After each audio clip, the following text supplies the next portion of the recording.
60 साल की उम्र में लोग अक्सर रिटायर हो जाते हैं, लेकिन एक व्यक्ति जिसने 62 साल की उम्र में हजारों किलोमीटर का सफर तय करके चीन से भारत तक का सफर किया, वह भी पैदल, वह थे फाहियान। उन्होंने हिमालय पर्वत को पार करते हुए कितने दिनों में भारत पहुंचे, हिमालय के दर्शन के बाद उन्होंने क्या कहा और उनकी यात्रा ने किस प्रसिद्ध अन्वेषक को प्रेरित किया, आइए इन सवालों का जवाब जानते हैं।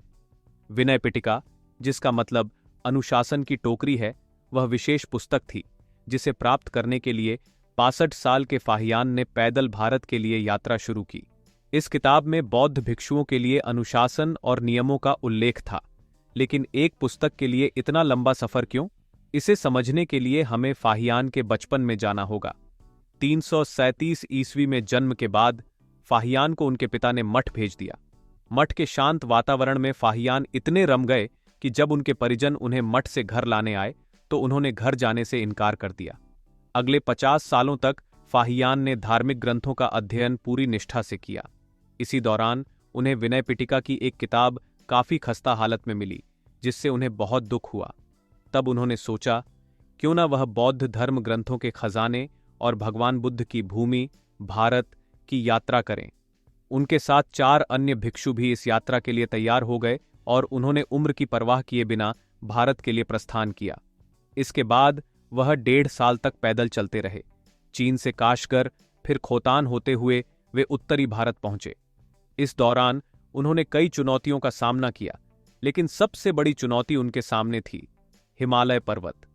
हिमालय को पैदल पार करना अपनी जान को खतरे में डालने जैसा था और फाहियान के पास अपने पक्के इरादे के सिवाय कोई साधन नहीं था।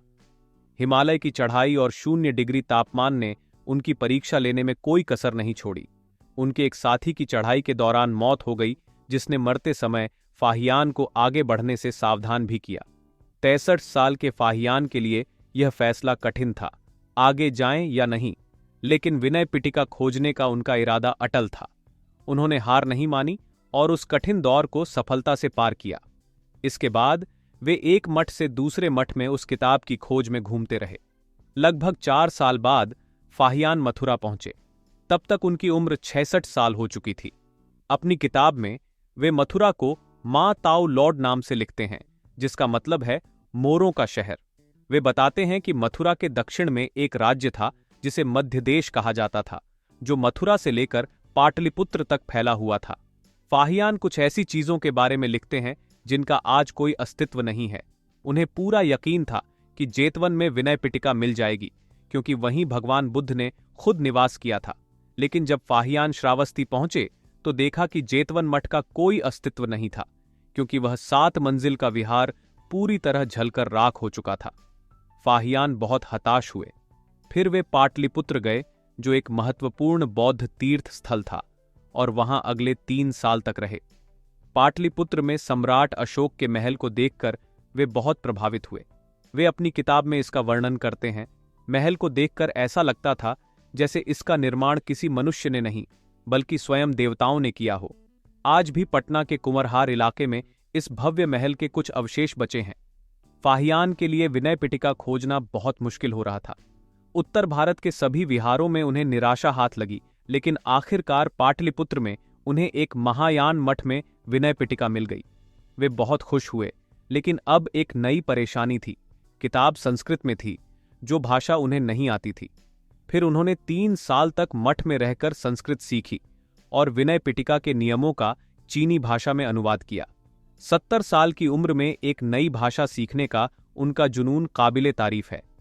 फाहियान की 15 साल की यात्रा में उन्होंने 6 साल मध्य देश पहुंचने में लगाए, फिर 6 साल मध्य देश में घूमने में और 3 साल विनय पिटका के अनुवाद में बिताए। अपने लक्ष्य को पाने के बाद फाहियान बंगाल के ताम्रलिप्ति गए, जो उस समय का एक बड़ा बंदरगाह था। वहां से समुद्री रास्ते से होते हुए श्रीलंका के जरिए वे चीन लौट गए। 72 साल की उम्र में उन्होंने अपनी ऐतिहासिक भारत यात्रा को पूरा किया। फाहियान के बाद उनकी यात्रा ने भारत आने के लिए कई अन्वेषकों को प्रेरित किया।